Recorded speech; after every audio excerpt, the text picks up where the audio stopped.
Exercises. He mahi. Te mahi tuatahi. Here's a quick quiz to test your knowledge of the parts of the body. Whakapākehātia ngā kupu mō ngā wāhanga o te tinana. Give the English equivalent of these words. Tahi. Māhunga.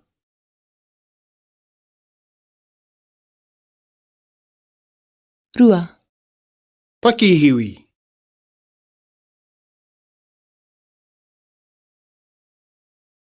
Toru. Poho.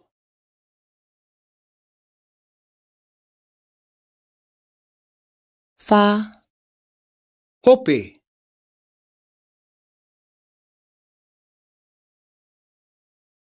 Rima. Ringa.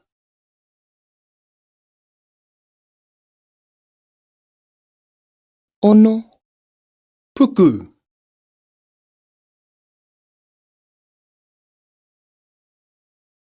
Fitu. Waiwai.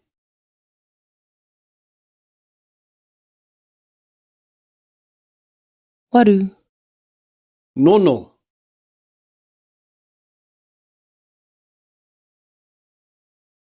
Iwa. Kauai.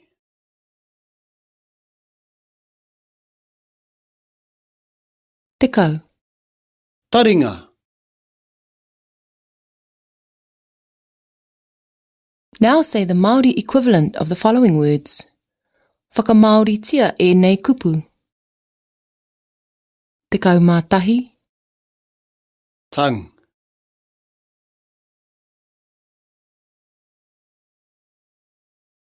Tekau mā rua.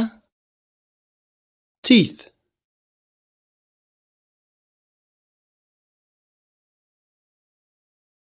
Tekau mā toru.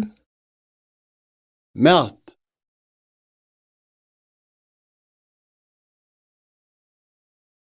Tekau mā whā. Knee.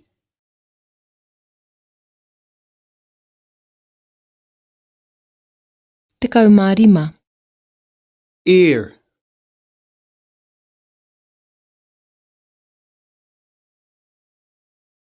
Te mutunga mai o te pai e hoa.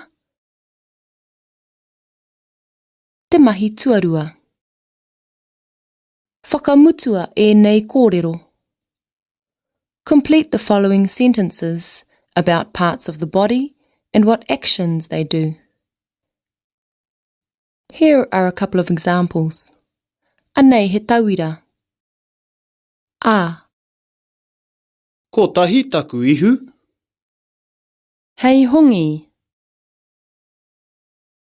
E. E rua aku waiwai.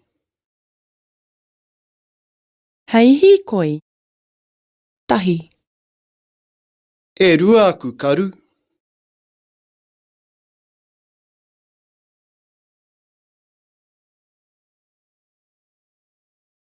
E rua aku karu hei titiro. Rua. E rua aku ringa.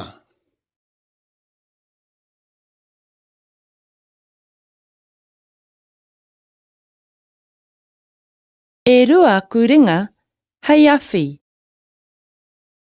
Toru. Ko tahi taku waha.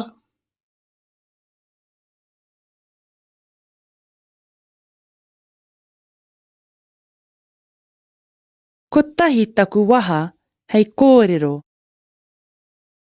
Whā. Te kau aku matimati.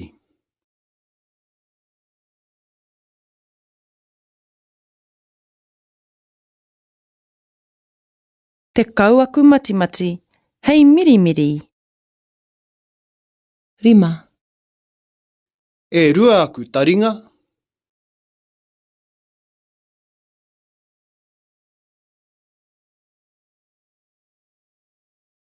E rua aku taringa hei whakarongo.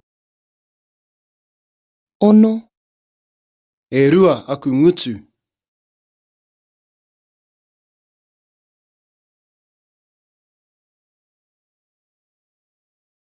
E rua aku ngutu hei kihi. Te mahi tuatoru. Whakarongo ki ngā ingoa tāngata. He toa rātou ki te aha. Listen to the names of these famous New Zealanders. What are they champions at? Follow the patterns of the following examples. A. Peter Blake. He toa a Peter Blake ki te whakatere waka. E. Farah Palmer. He toa a Farah Palmer ki te tākaro whutu paoro. Tahi. David Tua.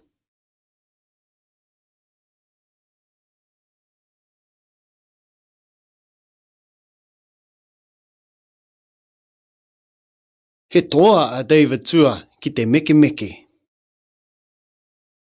Rua. Shei Fu.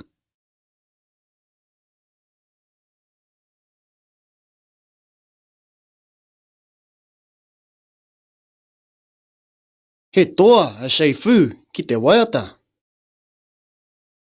Toru. Edmund Hillary.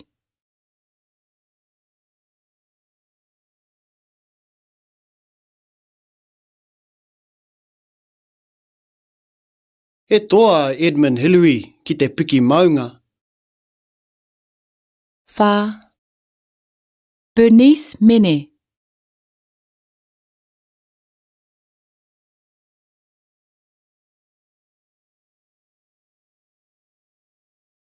He toa a Bernice Mene ki te tākaro niti paoro.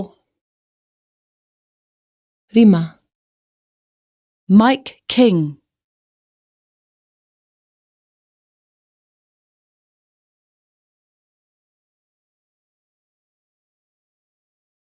He toa a Mike King ki te whakangahau. Ono. Jack Tāmaki.